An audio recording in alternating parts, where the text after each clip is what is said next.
Estamos então em condições de dar início à audiência no âmbito da apreciação na especialidade dos projetos de lei sobre morte medicamente assistida não punível. Como sabem, há várias iniciativas e neste âmbito agradecemos muito o contributo que vão dar para o nosso trabalho. Nós definimos aqui uma metodologia, no sentido de são duas associações, a Associação Vida à Vida e a Associação Infamília, é assim. Temos duas delegações, Dr. Paulo Jorge Lourenço, vice-presidente da direção, doutora Sofia Amado Durão, e tenho aqui a indicação, doutora Eva Almeida e Teresa Ribeiro, e doutora Teresa Ribeiro. Portanto, muito obrigada pela vossa presença e desde já agradecemos o contributo que nos vão dar. Definimos 8 minutos para uma intervenção, obviamente se precisarem de mais tempo, têm toda a nossa colaboração. Portanto, não sei qual das associações quer começar, decidam, por favor. Então, faz favor, Sr. Doutor. Então, muito bom dia. Muito obrigado pela recepção que nos fazem. Estar aqui nesta casa é particularmente entusiasmante. Estar a participar, tanto quanto nos é possível, neste exercício de cidadania responsável e ativa. Quero, por isso, manifestar toda esta alegria e contentamento por nos permitirem estar aqui convosco e partilhar convosco as nossas sensibilidades. Eu sou o vice-presidente, como disse a doutora Maria Antónia Almeida Santos, muito bem, da Associação Viva a Vida. Estou há pouco tempo no cargo, mas estou. E esta associação, fazendo assim muito basicamente um desenho da sua historicidade, remonta a sua gênese a 2006. Desde aí temos feito trabalho de campo, junto nomeadamente das jovens grávidas e outras pessoas com carências económicas ou financeiras, e a associação, portanto, providencia apoio a todas essas pessoas que nos procuram e que têm dificuldades em gerir a sua vida pessoal e também que põem em dúvida uma eventual gravidez. Nós fazemos recorrentemente desde essa altura, não vos consigo quantificar quanta gente é que já o fizemos, mas fazemos cotidianamente e, portanto, somos uma associação que, na sua gênese e nos seus fundamentos, é basicamente uma associação que procura proteger, tanto quanto lhe é possível, a vida humana, em todos os seus domínios e dimensões. Pessoalmente, ficarei por aqui na minha intervenção, darei a palavra à doutora Sofia Durão, que penso, sim, terá um contributo bem significativo que poderá ajudar, não sei, espero que sim, a vossa melhor decisão no final, quando se tratar deste assunto de uma maneira mais formal. Passarei então a palavra à doutora Sofia Durão. Muito obrigado. Olá, muito bom dia. Antes de mais, muito obrigada. Bom dia, Sr. Coordenador e Srs. Deputados e todos aqueles que nos fazem o favor de nos ouvirem. Efetivamente, eu estou aqui porque partilho muito dos fundamentos, dos princípios que fundaram a Associação Viva a Vida, por convicções pessoais e pela minha experiência profissional. Eu sou médica, sou hematologista, mas ao longo do internato sempre tive um interesse particular pela área dos cuidados paliativos e desde há um ano trabalho em exclusivo numa unidade de cuidados paliativos do Sistema Nacional de Saúde, numa unidade hospitalar, no Centro Hospitalar de Leiria, que contempla Leiria, Alcobaça e também Pombal, e é um bocadinho nessa experiência e para partilhar alguma das preocupações que tenho e que vos vou transmitir em poucos pontos sobre os projetos de lei que estão aqui a ser discutidos e que vão dar um documento final. Efetivamente, estes projetos de lei discutem a morte medicamente assistida não punível, que possa ser solicitada por um doente que esteja em situação de sofrimento intolerável, com uma lesão definitiva, de gravidade extrema ou uma doença grave e incurável, pela preocupação que eventualmente estas circunstâncias possam levar a um risco de perda de dignidade da vida humana. Isto é o conjunto de doentes que nós tratamos todos os dias, não é? Eu e os meus colegas.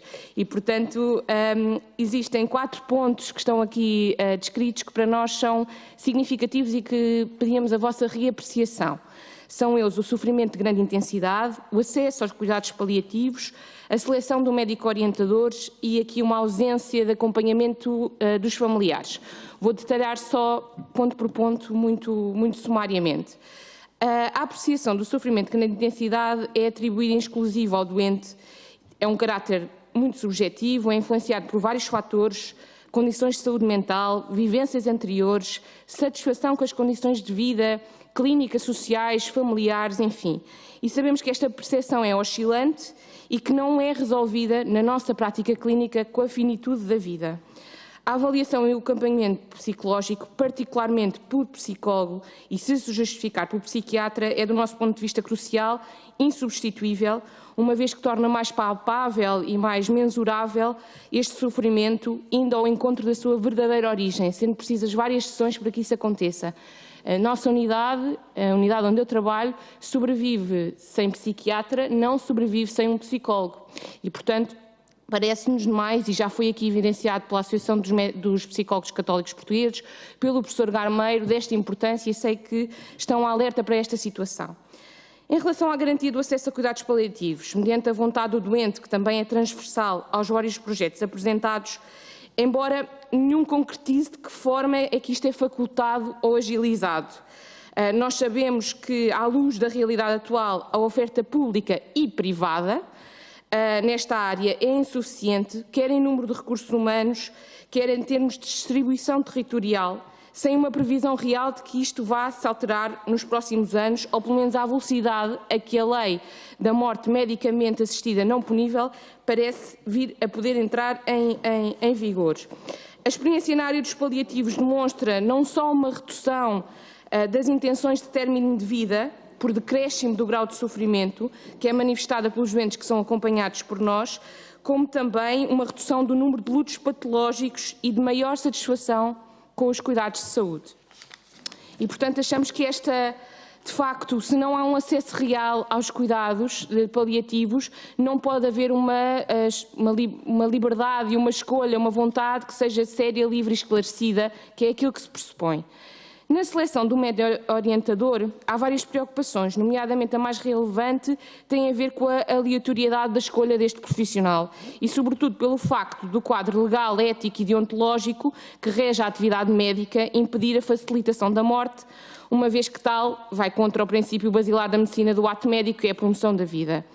Apesar de que todos nós, enquanto médicos, temos uma formação base que é igual, ou seja, todos nós somos formados nas escolas de medicina deste país particularmente da mesma forma, a verdade é que durante o internato a nossa experiência varia muito, não é? Um oftalmologista não tem a mesma formação que um oncologista e não contacta com a morte e com a finitude e com doenças graves e irreversíveis da mesma forma.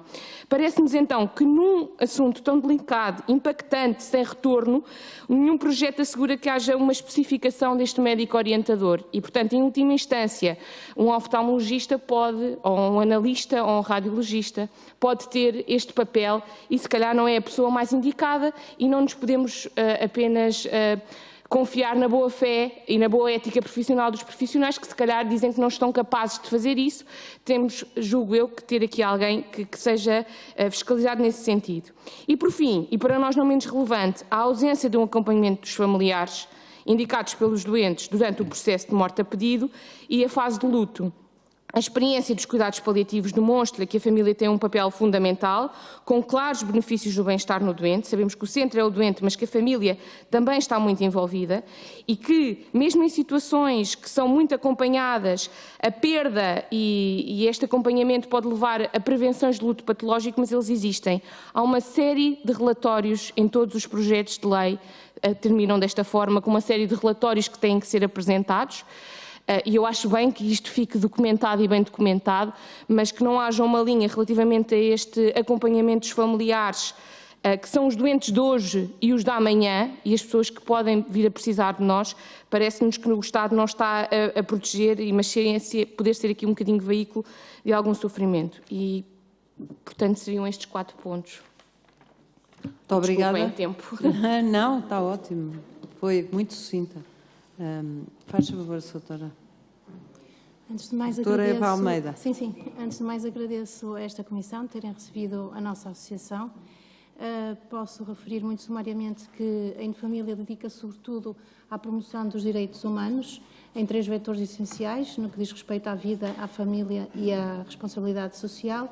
No que respeita à despenalização da morte medicamente assistida. A posição da nossa associação vai ser transmitida pela doutora Teresa Ribeiro. Muito obrigada. Bom dia a todos. A Associação em Família, como foi dito pela doutora Eva, desde que foi constituída e criada em 2007, tem desenvolvido e promovido um conjunto de atividades essencialmente em 3 áreas: na área da vida, da família e da responsabilidade social.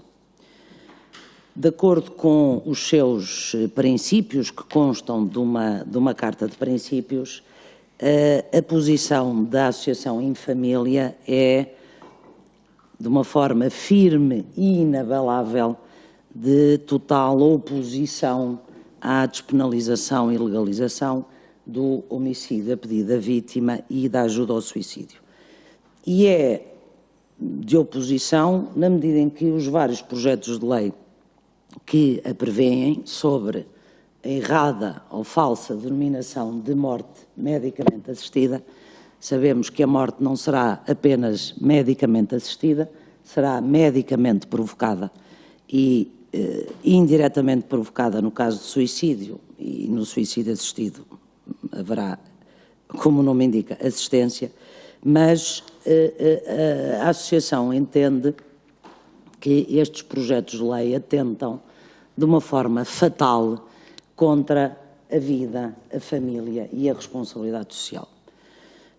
Atentam contra a vida porque pretendem instituir um procedimento administrativo burocrático cujo único propósito e finalidade é antecipar, provocar e executar a morte de uma pessoa, desresponsabilizando e despenalizando os agentes que intervêm no procedimento. Atentam contra a responsabilidade social na medida em que implicam uma inaceitável, no ponto de vista da Associação, desresponsabilização do Estado e, consequentemente, da sociedade, da proteção, do apoio, dos cuidados, seja médicos ou não, do conjunto de pessoas que mais necessitam desses cuidados e apoios, que são as pessoas que, por razões de doença, por razões de lesão, por razões de dependência, estão mais vulneráveis e frágeis. Esta desresponsabilização, consideramos que ela é incompatível com um Estado que, por força e nos termos da Constituição, é ou deve ser um Estado de Direito baseado na dignidade da pessoa humana, que assegura e protege e garante os direitos e liberdades fundamentais, e todos sabemos que à cabeça destes direitos temos o direito à vida e a garantia da sua inviolabilidade, o direito à integridade pessoal e a garantia da sua inviolabilidade. Estes projetos de lei são incompatíveis com um Estado que visa promover uma sociedade justa e solidária e são incompatíveis, entre muitas outras incompatibilidades, com um Estado que reconhece a todos o direito à proteção da saúde e impõe ao Estado o dever de a defender e promover, nomeadamente através, como se sabe, da garantia do acesso de todos os cidadãos aos cuidados de saúde primários, continuados e paliativos. Por fim, entendemos que estes projetos de lei atentam contra a família. E porquê? Porque, entre várias outras razões, não prevêem a intervenção obrigatória dos familiares do doente que pede para morrer. Como sabem, todos os projetos de lei prevêem, na linha F do artigo 19, atribuem aos médicos e aos demais profissionais que intervêm nos procedimento de morte provocada o dever de dialogarem com os familiares do doente, se autorizados por este. Ora, se nós estivéssemos na fase de discussão na generalidade, aquilo que nós gostaríamos, ou que se justificaria que fizéssemos, era justificar os pontos, porque consideramos que estes projetos de lei atentam contra a vida e acarretam uma desresponsabilização social do Estado perante aqueles que mais necessitam. Já não estamos na fase da generalidade, estamos na fase da especialidade e, portanto, o pequeno contributo que a Associação em Família queria dar respeita precisamente ao ponto da família. A família tem sido uma das preocupações constantes e o reconhecimento social da família como elemento fundamental tem sido uma das preocupações constantes desta associação e, portanto, é sobre isso que eu gostava de apontar 2 ou 3 coisas. Eu não sei se os senhores deputados conhecem ou não, mas em janeiro de 2021 houve um conjunto de 14 associações que assinaram uma posição, portanto, associações de apoio e defesa da família, que assinaram uma posição conjunta. Posição essa que mantém toda a atualidade, que foi subscrita pela Em Família, mantém toda a atualidade. E a conclusão dessa posição era a de que, atendendo ao disposto, em particular no artigo 67 da Constituição e em muitos mais outros artigos, a não inclusão obrigatória da família no procedimento administrativo de morte provocada é inconstitucional. Nós sabemos que o artigo 67 da Constituição eleva, quer dizer, considera a família como um elemento fundamental da sociedade. Sabemos que o artigo 67 atribui à família um direito fundamental, o direito de ser protegido pelo Estado, e sabemos também que o Estado tem a tarefa, que até agora infelizmente ainda não foi cumprida, de definir, ouvidas as associações representativas das famílias, uma política integral para o setor e executar essa política. Nós acharíamos que, na ausência de uma política nacional de proteção da família, que o Estado, em particular o Estado legislador, tivesse alguma preocupação com a família. Infelizmente, não está a ter. E não está a ter porquê? Porque todos os projetos, com estes diplomas, todos estes projetos de lei nunca falam na família, como a doutora Sofia referiu, e referiu um aspecto importante, a falta de previsão de acompanhamento ou de apoio dos próprios familiares, mas não se fala em família, fala-se uma única vez em todos os 4 projetos de lei, do Bloco de Esquerda, do Partido Socialista, do PAN e da Iniciativa Liberal, na dita linha F do artigo 19, referente a deveres dos profissionais de saúde. Mesmo não assegurando estes diplomas, qualquer forma ou garantia dos próprios deveres serem cumpridos, porque não há qualquer fiscalização sobre se os deveres foram ou não cumpridos, e o médico orientador pode pôr no registro chamado clínico do doente o que quiser e depois, se o doente acabar por ser morto, não há maneira de confirmar e de confirmar se era verdade ou não, mas, independentemente, nem sequer existe o dever de contactar. E nós achamos que isto viola, quer dizer, que esta não inclusão obrigatória dos familiares é inaceitável por 3 ordens de razão e com isto termino. Em primeiro lugar, porque a não inclusão obrigatória da família, do doente que pede para morrer no procedimento, não é compatível com a tutela que a Constituição assegura à família. A Constituição reconhece a família como elemento fundamental da sociedade, atribui-lhe um direito fundamental à proteção. Num procedimento onde um dos elementos daquela família pede para morrer e, se ele não autorizar o médico orientador ou o médico especialista, quer dizer, no caso é o médico orientador, porque é ele que o dirá, o contacto com os familiares, nós estamos a excluir os familiares do doente que pede para morrer, ou da pessoa que tem uma lesão que pede para morrer, porque quem tem uma lesão, ainda que grave, pode não ser ou não se considerar doente, mas seja como for, alguém que preencha os requisitos, pede para morrer, diz, eu não quero que contactem os meus familiares e, de acordo com estes projetos de lei, não estão obrigados a contactar. Impedir os familiares de, concordando ou discordando com a decisão do seu familiar, porque aqui é indiferente se o familiar concorda ou não concorda. Porque se ele concordar com a decisão, ele pode querer acompanhar a pessoa até ao fim, apoiá-lo, estar ao lado do seu familiar. Se ele não concordar com a decisão, ele pode querer dar o seu apoio, tentar convencer a pessoa ou mostrar que há outras alternativas que não a morte. E, portanto, um Estado que tem uma política nacional de prevenção do suicídio não pode não incluir os familiares deste procedimento. Segunda razão, estou quase a terminar, segunda razão, é inaceitável a exclusão porque sem o contacto destes médicos com os familiares do doente não pode ser verificada e comprovada com o mínimo de rigor que se exigia ao próprio legislador que aquela pessoa tem e é dotada de uma vontade atual, séria, livre e esclarecida. Em particular, na questão de ser séria e livre, mas atual também. E porquê?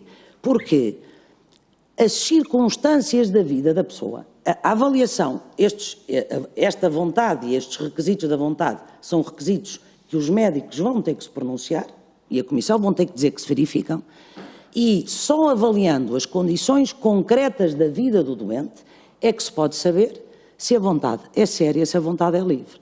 E todos nós sabemos que muitas vezes as decisões, ou não é difícil imaginar, que as decisões de pedir a morte antecipada podem ser provocadas por pressões familiares, sejam benignas ou malignas, isto é, pode o próprio doente sentir-se um peso para a família, pela sua doença, pela sua incapacidade, e nós sabemos que os critérios da lesão definitiva de gravidade extrema, no fundo é uma pessoa que é dependente de terceiros, de forma aparentemente não reversível, e depois a doença, que já não é terminal, que já não é fatal, que é apenas grave e incurável, portanto uma doença crónica, grave e incurável, estas pessoas podem sentir-se uma pressão para a família e muitas vezes são um peso e, portanto, não querem avisar os familiares para que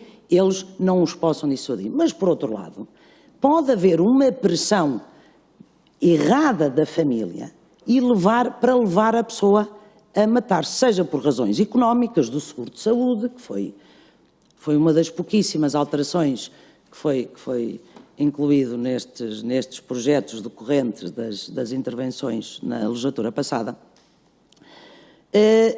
para benefícios económicos, para benefícios de seguro de saúde e, portanto, é impossível a um médico orientador que pode e certamente não vai conhecer o doente. Desculpe, então, peço-lhe só um pouco de concisão. Peço desculpa. Obrigada. O médico orientador, e já nem falo do especialista, então da comissão nem se fala, não é? A comissão tem um médico, não é? Mas pode não conhecer o doente, portanto não conhece as circunstâncias da vida e vai dizer que aquela vontade é atual, séria, livre e esclarecida. Não estando previsto acompanhamento psicológico e não estando previsto uma avaliação psiquiátrica, não há um radiologista, um ortopedista que tenha capacidade para avaliar se aquela pessoa não padece de uma doença mental, a sua vontade é livre. Para terminar, e aqui tentando ultrapassar aquele obstáculo que poderão dizer que é contrário a esta pretensão de os familiares serem obrigatoriamente informados da existência do pedido, no caso pelo médico orientador, é a questão da existência ou não de segredo médico profissional. Porque tem sido invocado que como em todos os atos médicos praticados, se o doente não quiser que sejam contactados familiares, há um segredo profissional médico. Só que aqui não há.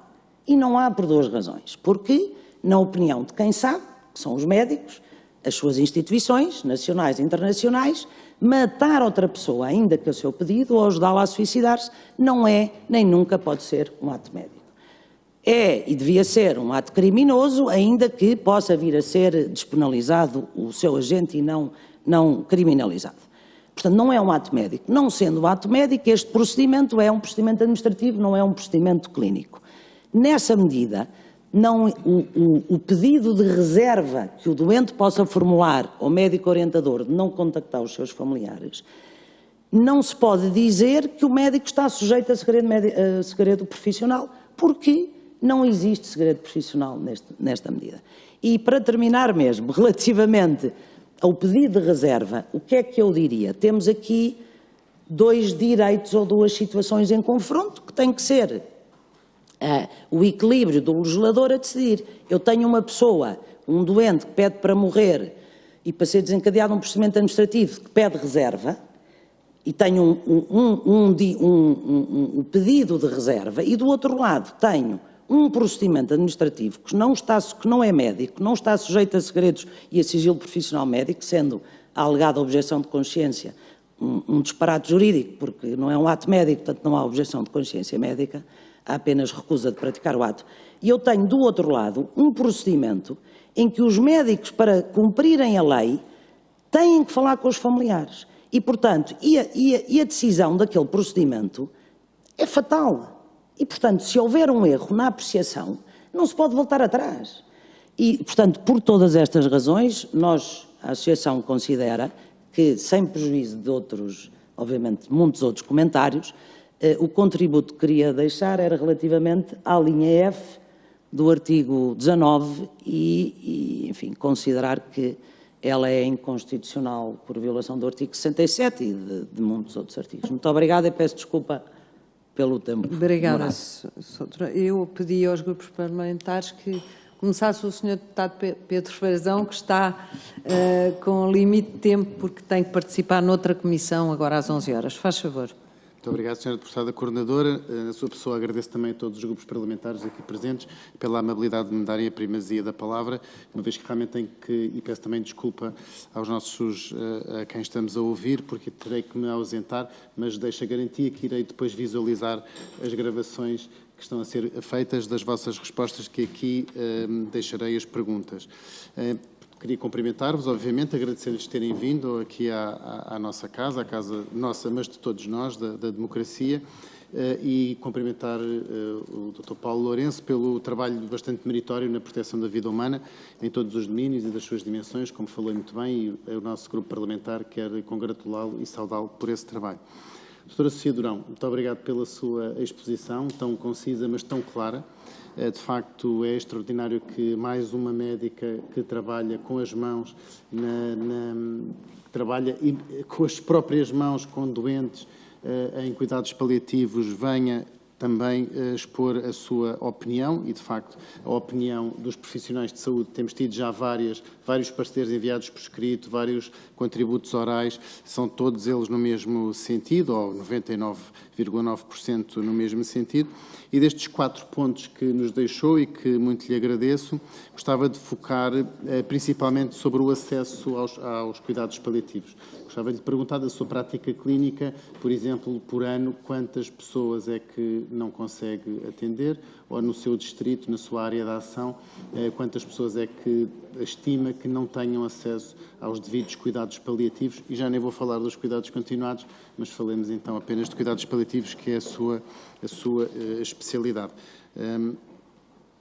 Sobre a Associação Infamília, muito obrigado também pelo vosso contributo, cumprimentar a doutora Eva Almeida, Presidente da Direção, na sua pessoa, estendo os cumprimentos a toda a Associação, a todos os seus colaboradores e órgãos sociais, e relativamente à doutora Teresa Mel Ribeiro, que nos veio aqui, representar a vossa posição.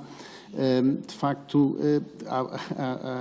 durante a sua exposição, fez-me lembrar uma notícia que tinha visto há vários anos, sobre, de facto, este problema, este drama que se insere nas famílias quando perdem um ente querido de uma forma provocada e que não têm a oportunidade de intervir junto desse ente querido.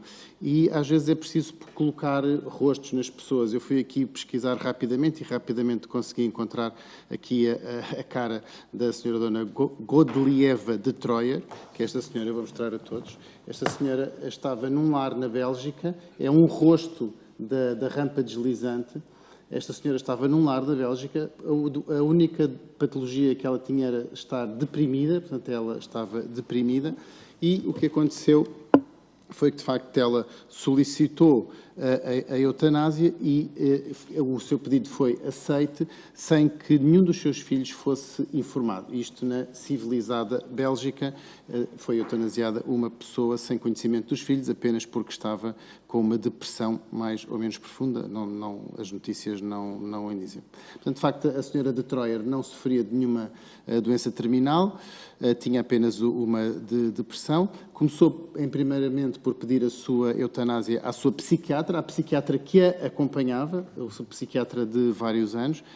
A sua psiquiatra disse que a lei não se aplicava aos casos como o seu e, então, esta senhora foi à internet e foi à procura de um médico chamado Wim Dilsmans, que é também conhecido por ser um enorme promotor da eutanásia na Bélgica, e este, pasmemos, aceitou o seu processo.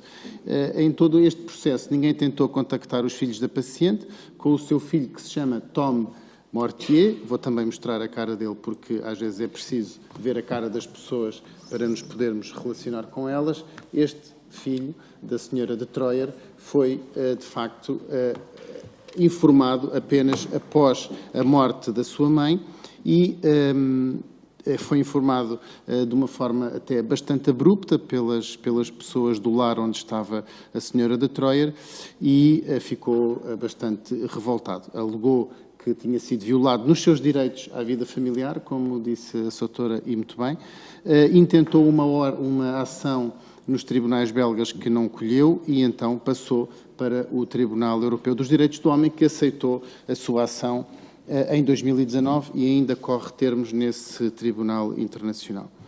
O que é importante dizer aqui é que a senhora de Troyer não sofria de nenhuma doença terminal, não estava dependente, nem tinha nenhuma queixa de doença física, mas encontrou o carrasco correto para a ajudar na execução da sua própria morte. Ainda para mais, o carrasco que ajudou na sua execução faz parte da Comissão Federal que regula a eutanásia na Bélgica e, portanto, ele próprio pratica a eutanásia, mas faz parte da Comissão Federal que avalia os processos, a regulamentação desses processos. Ora, isto poderá abrir as portas também a uma enorme rampa deslizante no nosso país. Poderemos, o facto de ser uma doença não fatal e apenas de gravidade extrema e sofrimento insuportável, que é subjetivo, como sublinhou a doutora Sofia Durão, e, portanto, eram esses dois contributos que eu gostava de deixar e a pergunta sobre o acesso aos cuidados paliativos e agradecer-lhe a sua exposição, que foi muito eloquente. Muito obrigado. Obrigada, Sr. Deputado. Sra. Deputada Isabel Moreira, faz favor. Muito obrigada. Eu queria agradecer em nome do Grupo Parlamentar a presença das duas associações e as duas exposições, agradecer os contributos, referindo-me sobretudo àquilo que diz respeito ao processo da especialidade, as divergências sobre a questão de fundo, penso que não interessa explorar, já vem de há muitos anos, e dizer que, como referiu, a questão do acompanhamento psicológico está a ser introduzida no diploma. Penso que não vale a pena entrar na questão que já vem sendo discutida desde há cerca de 10 anos, sobre não estar aqui em causa uma questão de... A questão dos cuidados paliativos são questões diferentes, como também penso que a semana passada o médico intensivista Gustavo Carona explicou na televisão, e portanto não é uma discussão que, enfim, que até já penso que está ultrapassada pelo acordo do Tribunal Constitucional. E quanto à concretização, os contributos que foram dados relativamente àquilo que pode ser introduzido na especialidade serão naturalmente ponderados pelo Grupo Parlamentar do Partido Socialista. Muito obrigada. Obrigada, Sra. Deputada. Sra. Deputada Paula Cardoso, PSD, faz favor. Muito bom dia, muito obrigada. Deixo a agradecer a vossa presença e o vosso contributo, mas deixar aqui uma notinha prévia de que nós não temos qualquer projeto nesta matéria e, portanto, o nosso contributo em termos de influenciar a especialidade é só no sentido de influenciar as outras forças partidárias que têm projeto a introduzir as alterações algumas bastante pertinentes que nos trouxeram aqui, algumas sugestões e que penso que o vão fazer em matéria da especialidade, nomeadamente na questão que já foi dita do acompanhamento do psicólogo. Houve aqui 2 ou 3 situações que referiram que também nos merece a nossa concordância no sentido da garantia do acesso aos cuidados paliativos, de facto não ser suficiente, desculpem a redundância, para que possa ser uma questão que seja colocada. Há insuficiência de equipamentos, há uma série de constrangimentos nestas matérias que, de facto, influenciarão negativamente estas decisões. O médico orientador, também já ouvimos várias pessoas aqui que referem essa fragilidade da lei, que de facto a escolha do profissional deve ser cuidada e deve ser bem definida na lei. Também estaremos atentos nessa matéria. Em relação à ausência da obrigatoriedade de intervenção de um familiar durante o processo, também somos sensíveis a alguns argumentos que aqui foram apresentados. E penso que também se poderá ponderar esta questão em termos de especialidade. Como digo, nós valemos o que valemos nesta matéria.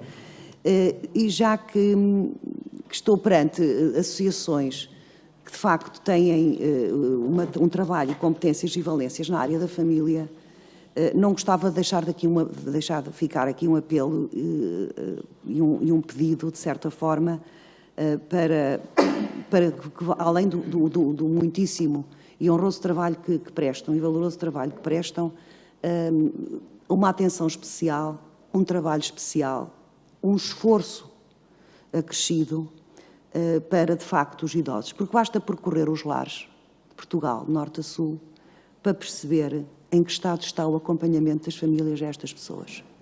E estas pessoas não querem morrer. Estas pessoas não querem morrer. E, portanto, peço-vos um olhar muito atento, porque, de facto, o acompanhamento das famílias aos idosos é um problema pertinente, punjante e até envergonhante da nossa sociedade. E, portanto, acho que, como associações que são para a família, da família, eu sou filha, tenho os meus pais, infelizmente já não tenho a minha mãe, mas tenho o meu pai bastante idoso, não está no lar, está em casa, pronto, tenho condições para isso, mas outras pessoas não terão e tenho que respeitar isso. Mas na minha atividade pessoal, porque sou também ligada ao associativismo nestas áreas, e na minha atividade política, percorro vários lares e, de facto, é absolutamente assustadora e causa sofrimento a quem visita e quem percorre estes sítios, a forma como eles estão abandonados, entre aspas, e, portanto, talvez começar um trabalho mais, teremos todos de estar mais atentos, é um desafio para todos, para mim, inclusive, e para toda a sociedade, fazer um trabalho um bocadinho mais forte e mais virado para o acompanhamento a quem não quer morrer e está abandonado num lar. Muito obrigada. Obrigada, Sra. Deputada. Sra. Deputada Patrícia Gil Vaz, da Iniciativa Liberal, faz favor. Obrigada, Sra. Coordenadora. A cumprimentar também os representantes das associações e dizer que seguirei muito a linha de pensamento do que foi agora transmitido pela Sra. Deputada Isabel Moreira e pela Sra. Deputada Paula Cardoso. Dizer que as contribuições dadas pela Associação Viva a Vida relativamente aos cuidados paliativos merecem o nosso cuidado. Também concordamos quando dizem que deverá existir uma definição daquele que deverá ser o médico orientador e faremos com certeza no grupo de trabalho essa alteração e exploraremos qual será a melhor forma de fazer esta definição para tornar o diploma mais garantístico neste sentido. Relativamente à Associação Infamília, também consideramos que a família tem um papel importante na vida do doente e no processo em que ele está a atravessar. Obviamente que a questão do artigo 67 da Constituição nos preocupa, teremos que ter este cuidado em sede do grupo de trabalho porque já foi anunciado pelo Sr. Presidente da República que este diploma irá ao Tribunal Constitucional, e para não cairmos nos mesmos erros que foram anteriormente cometidos de estarmos novamente a ver o diploma chumbado pelo Tribunal Constitucional, o contributo de ambas as associações será tido em conta por parte da Iniciativa Liberal e certamente por parte deste grupo de trabalho. Obrigada pelas vossas contribuições. Então, não havendo mais pedidos de palavra, passava a palavra às associações, aos autores. Quem quiser usar dela, faz favor, doutora. Obrigada. Antes de mais, muito obrigada pelas questões levantadas e, efetivamente, só reforçar que eu estou aqui enquanto por partilhar de forma muito vincada os valores que a Associação Viva a Vida defende e não como médica do meu serviço, não é nessa qualidade que eu aqui estou, mas obviamente que uma pessoa não é duas ao mesmo tempo e claro que eu sou profissional de saúde. Efetivamente, o sítio onde eu trabalho é uma unidade de agudos, portanto nós recebemos doentes que são referenciados no distrito de Leiria e do Hospital de Leiria. Temos a valência de consulta externa, hospital de dia e de internamento, que é uma valência rara, que existem poucas no país, e depois acabamos por drenar muitos dos nossos casos que têm uma esperança de vida, digamos assim, a uma perspectiva superior a vários dias, para a Rede Nacional de Cuidados Continuados, para a Unidade de Cuidados Continuados. Dizer que no caso particular do Distrito de Leiria, não existe nenhuma unidade da rede no Distrito de Leiria, que é dos mais populosos e maiores do país. A entidade mais próxima é Orem e que o tempo de espera para receberem os doentes nessa unidade, tem 15 camas, são de 3 semanas. Portanto, um doente que mora em Vieira de Leiria para chegar à minha unidade demora 1h30 para chegar ao outro lado. Exatamente, peço desculpa, foi visitado pelas jornadas, pelo Parlamento, exatamente a unidade. E, portanto, é um oásis de trabalho, eu gosto muito do que faço e gosto muito de lá trabalhar. Tenho pena que não haja uma replicação daquilo que nós fazemos no país inteiro.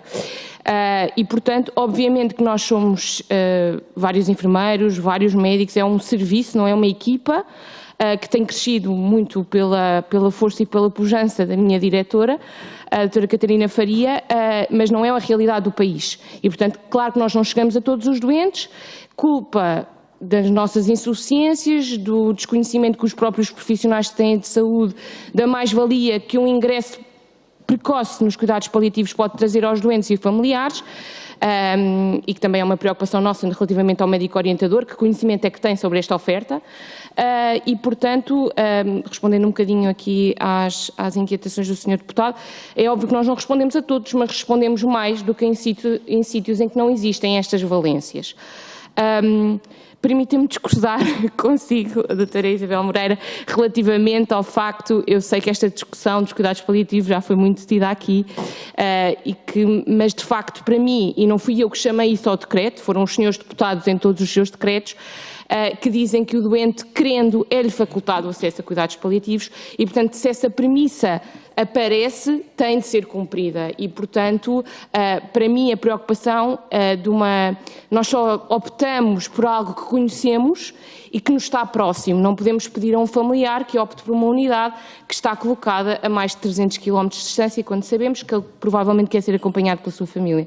E, portanto, se isso não é garantido, de que forma é que isso é garantida, é uma preocupação para mim muito válida, porque é muito difícil decidir sobre aquilo que é hipotético, sobre o concreto é que as pessoas têm que decidir e, sobretudo, numa questão tão sensível. E, portanto, para mim não é, peço desculpa, uma situação que já esteja de veras discutida. É obviamente que me dirá, é impossível haver uma unidade de cuidados paliativos em cada concelho do país, como é impossível haver um hospital, mas tem que haver um mínimo de rede alocada e que respeite pelo menos a distribuição das pessoas no nosso país, que não é toda igual, não é?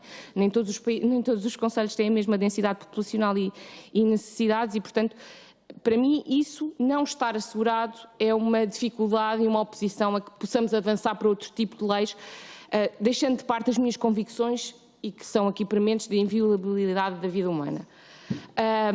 E, portanto, em relação só deixar um último ponto que tem a ver com a questão da família, e a doutora Teresa frisou muito bem a diferença entre um ato médico e uma prática por alguém profissional de saúde, que são diferentes.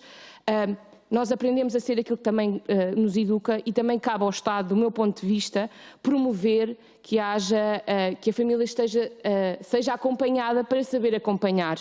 E muitas das situações em que nós vemos em que a família não acompanha por vontade do doente ou por vontade dos próprios familiares, decorre, obviamente, de situações familiares muito complexas e que a doença muitas vezes não atenua, mas as famílias têm de ser ajudadas e apoiadas, e sabemos que as famílias ajudadas e apoiadas vão ajudar mais esses doentes. E, portanto, se fosse feito nesses lares e nessas instituições trabalho com as famílias, se calhar as coisas também iriam, e acho que faz todo o sentido as nossas associações pró-vida terem essa preocupação, porque todos nós, se Deus quiser, estaremos velhos um dia, ou pelo menos doentes, isso garantidamente uma das opções. Muito obrigada. Obrigada, doutora. Faz favor, doutora Teresa Ribeiro. Muito obrigada.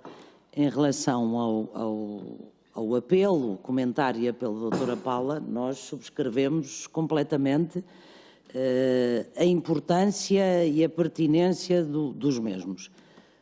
O aumento que se tem verificado na esperança média de vida nos últimos anos tem colocado às famílias do mundo inteiro e em Portugal desafios enormes de integração dos seus idosos e desafios enormes no acompanhamento e tratamento e cuidado de membros da família com doenças.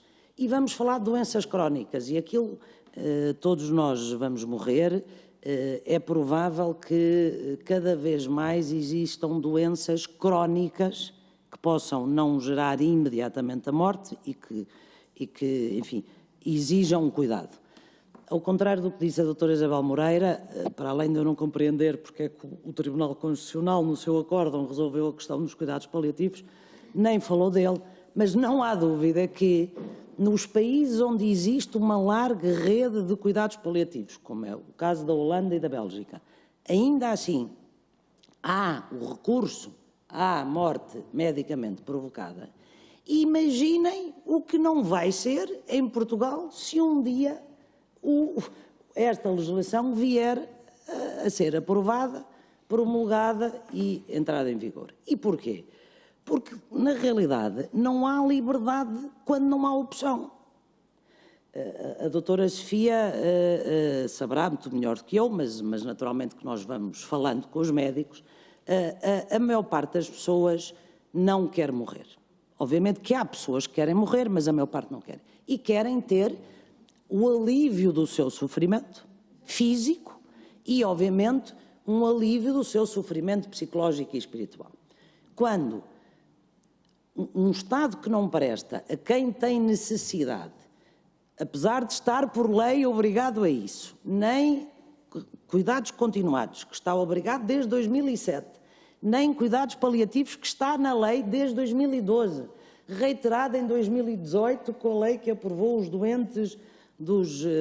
direitos dos doentes em fase terminal, nem desde 2019 com a atual lei de base de saúde. Portanto, o legislador já disse que quem quer tem direito a cuidados paliativos, mas nós sabemos que não. Os números das instituições que sabem do assunto dizem que varia entre 70% e 80% das pessoas que precisam e não têm acesso. E, portanto, nós estamos a viver numa sociedade profundamente discriminatória e não inclusiva. E hoje em dia vomita-se a palavra inclusão, quando não se tem a mais pequena e real preocupação com a inclusão das pessoas que têm deficiências, que têm lesões, que têm doenças e que precisam de cuidados. E, portanto, realmente, esta discussão da eutanásia não podia ser desligada dos cuidados paliativos, porque só no dia em que o Estado assegurasse, para não discriminar em função das razões de situação económica, assegurasse que todos os portugueses tinham acesso a cuidados paliativos e continuados, porque quando a doença já não tem que ser fatal e basta ser grave e incurável, podemos também estar a falar muito de cuidados continuados. Mas uns ou outros, só no dia em que o Estado assegurasse a todo o português que não tem dinheiro e que quer recorrer ao Serviço Nacional de Saúde, não só por não ter dinheiro, mas porque gosta da qualidade do serviço prestado no Serviço Nacional de Saúde, porque o problema muitas vezes não é de qualidade, é a não prestação atempada, só nesse dia que o Estado podia oferecer a morte como alternativa. Porque nós sabemos, e com isto termino, A maior parte das famílias, por boas ou más razões, hoje em dia não tratam dos seus idosos. Não tratam. Não, por boas e más razões. Por razões, nós vivemos numa sociedade individualista, consumista, em que as pessoas pensam nelas. A família é das comunidades que mais devia ser protegida e promovida pelo Estado, porque é na família que muitos dos problemas que o Estado não consegue dar resposta à família dava. Hoje em dia, ou por razões financeiras, ou por razões de distância, ou por razões pessoais, a maior parte dos idosos estão, ou dos doentes, estão abandonados. Quer dizer, no princípio da pandemia, perante aquele choque do que se passou nos lares, a sociedade portuguesa preocupou-se, mas preocupou-se 5 minutos. Esta casa preocupou-se 3 minutos com os lares de idosos e com os velhos que morriam. Depois, deixou de se preocupar. E, em vez de se preocuparem em assegurar que aquelas pessoas que precisam, ninguém se preocupou com a legalização dos lares, com a atenção. A família, de facto, é e devia ser, é o primeiro elemento e devia ser o último de apoio, porque o Estado não só não consegue, como também não pode e, em muitas circunstâncias, não deve. Quer dizer, a sociedade não pode pôr no Estado. Agora o Estado cuide do meu idoso e eu desresponsabilizo-me. Por isso é que eu há pouco falei que a desresponsabilização que estes diplomas acarretavam era do Estado e da sociedade também. Ora, a família devia ser apoiada, devia ser promovida, até porque eu não consigo imaginar se a minha filha ou a minha mãe, filha de 18 anos, ou mãe, que idade que fosse, ou marido, que um dia me telefonassem a dizer o seu marido, a sua filha, o seu pai foi morto. E eu não tive a oportunidade de estar lá ao lado, seja para o dissuadir, seja para o apoiar. Seja para o apoiar, ainda que não tenha conseguido dissuadir. Isto é inaceitável para quem considera que a família é e deve continuar a ser um elemento fundamental da sociedade. Muito obrigada. Muito obrigada. Doutora, eu só quero, desculpe, mas a sua afirmação que preocupámos 3 minutos com os lares de idosos durante a pandemia não é verdade. Foi, de facto, uma preocupação constante que esteve presente nos 35 deputados que continuámos a trabalhar mesmo no lockdown. Portanto, quero descansá-la, se isso a descansa de alguma maneira, que foi, de facto, uma preocupação que esteve sempre presente em todas, nas várias reuniões e na agenda que foi possível nós termos o nosso trabalho, porque, como sabem, o Parlamento nunca fechou durante a pandemia. Senhoras e senhores deputados, não sei se há mais alguma questão, se não, eu pedia às associações, às delegações das associações aqui presentes, agora não vou nomear novamente os autores aqui presentes, que se achassem bem, para nós dava-nos, é um hábito que temos neste grupo, exatamente, deixarem o contributo por escrito. Nós temos, de facto, já muita documentação e é pertinente que, se o puderem fazer, ou tendo trazido agora, ou enviando posteriormente para os serviços da Comissão. Muito bem. Agradecemos muito. Se não houver mais questões, acho que nos podemos despedir. Muito obrigada, estamos sempre disponíveis e obrigada uma vez mais.